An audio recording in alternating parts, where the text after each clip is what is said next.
Now, you already know Jupiter expands whatever it touches, and where it lands in your chart tells you exactly where you are ripe for more. Make sure you're on that gratitude attitude because Jupiter will expand the opposite if you're not there. And when Jupiter crosses one of your angles, your ascendant, your midheaven, your descendant, or your IC, it's even more potent. I'm talking to you, Leo, on the angles. In this part of my new Jupiter and Leo series, I walk you through all 12 houses so you can find yours and know what you are being invited to amplify.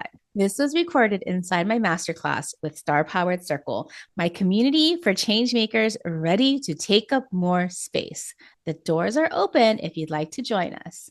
So let's find the house that Jupiter will be transiting so that you can move and be more amplified.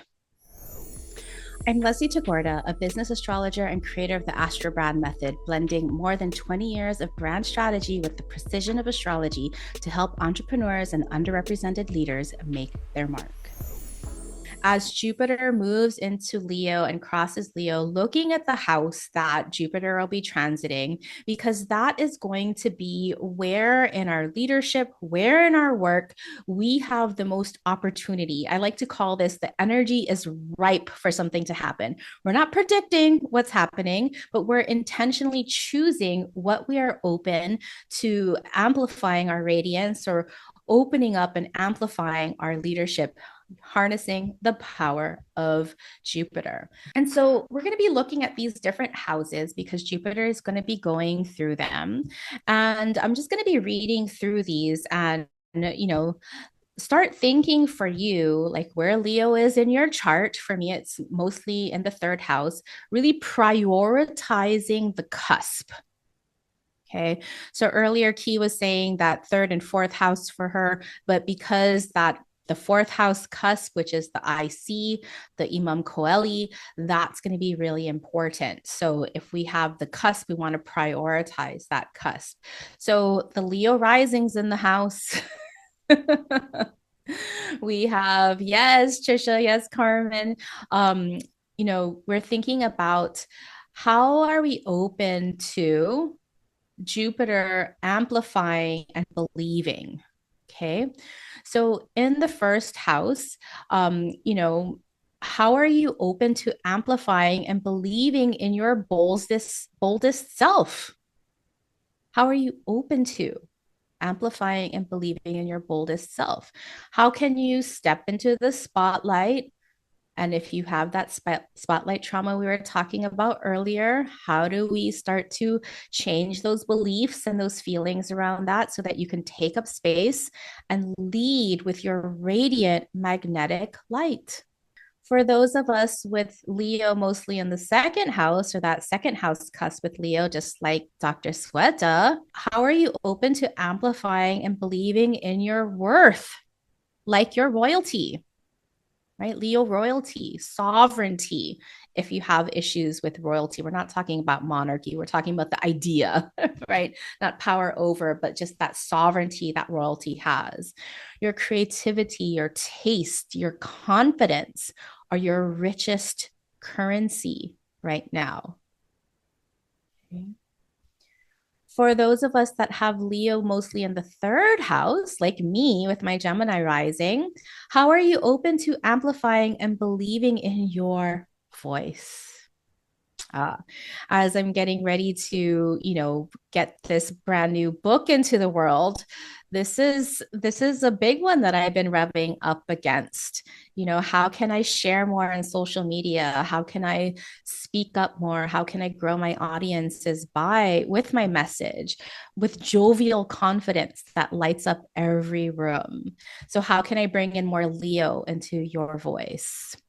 So for our fourth house people, and so how are you open to amplifying and believing in your home and your inner life, that emotional foundation? How are you able to amplify your own emotional center to feel warm enough, to feel safe enough, to be your true self, to shine safely and creatively, right?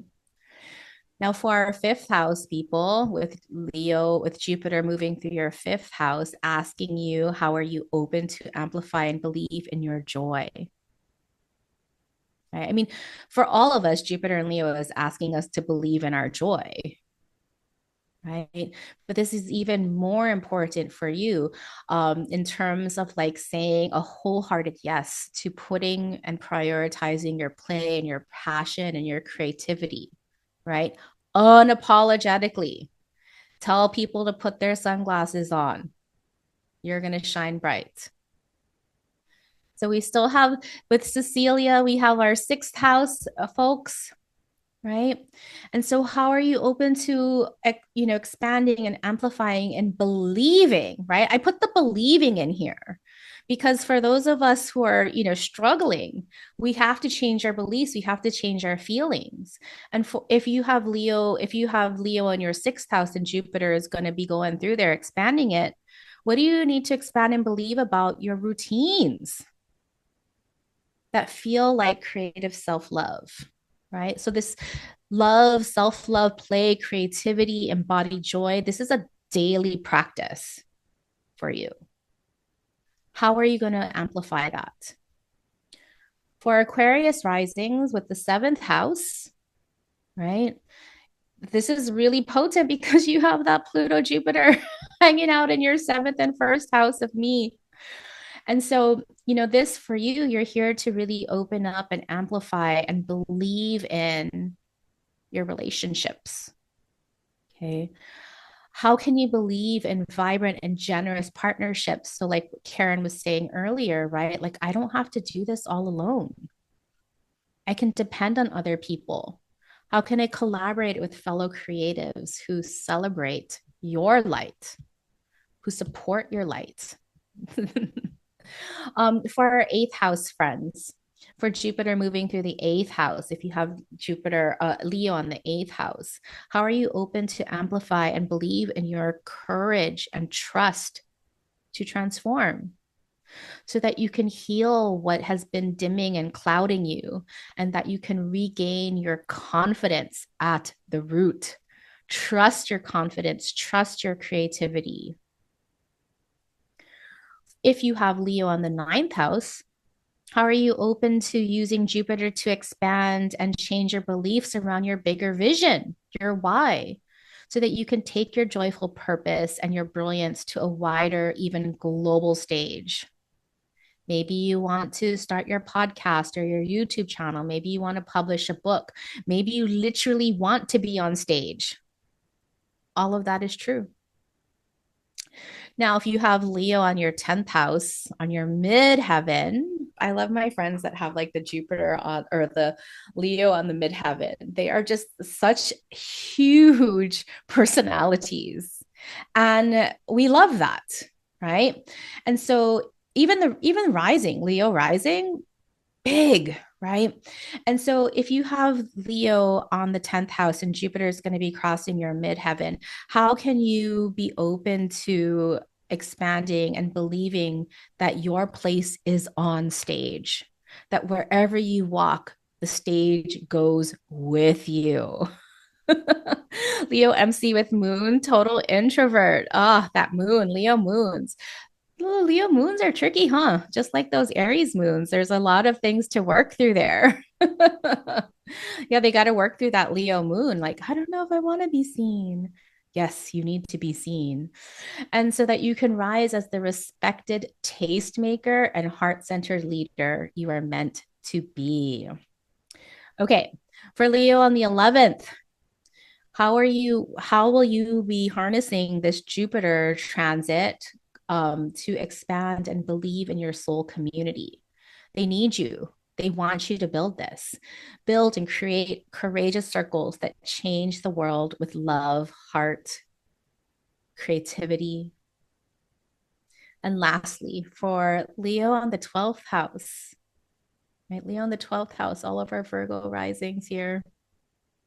It's interesting having Leo on the 12th because here you're being invited to explore, broaden your horizons, and believe in your quiet inner brilliance. How can you let your generosity and love shine with ease, flow, and grace? Right? Your creativity is a spiritual practice.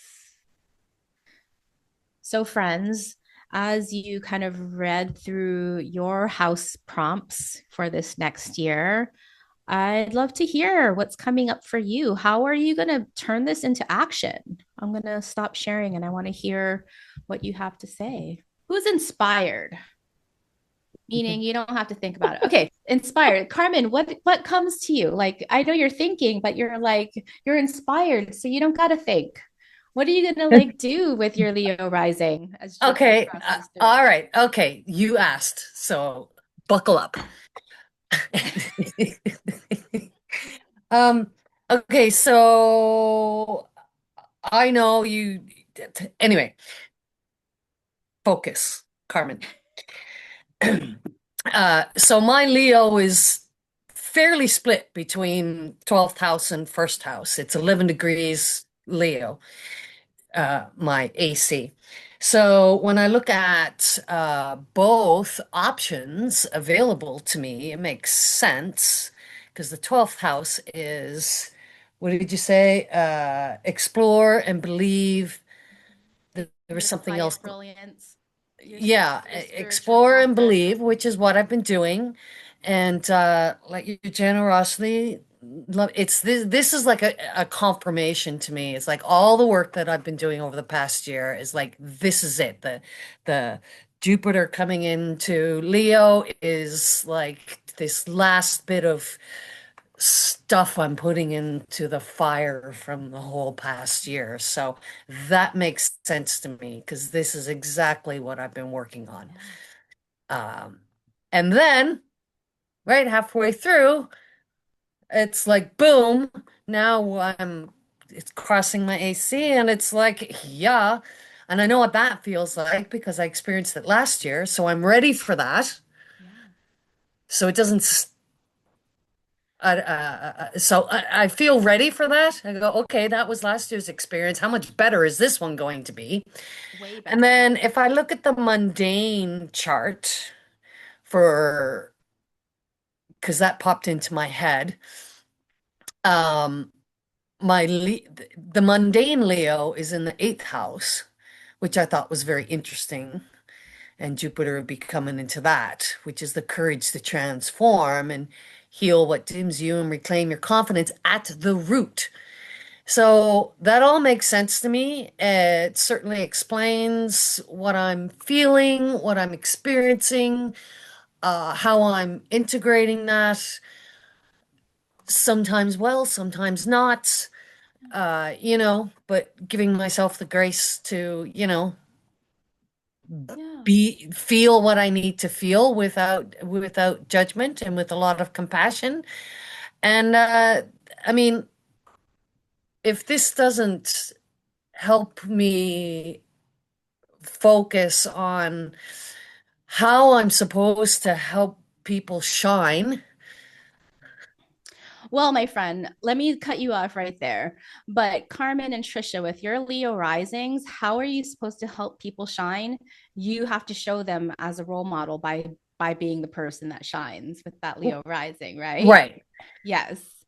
right. So this is the question, right? So like, even if you have like a mid or a late degree of a rising sign, as soon as Jupiter moves into Leo, that house is going to be activated, whatever Okay, has that house cusp, right? So I want you to focus more on the first house, not the 12th okay. house, because the first house is really important for you because you're going to have that Jupiter being reborn. You're setting the clock again for a 12-year cycle.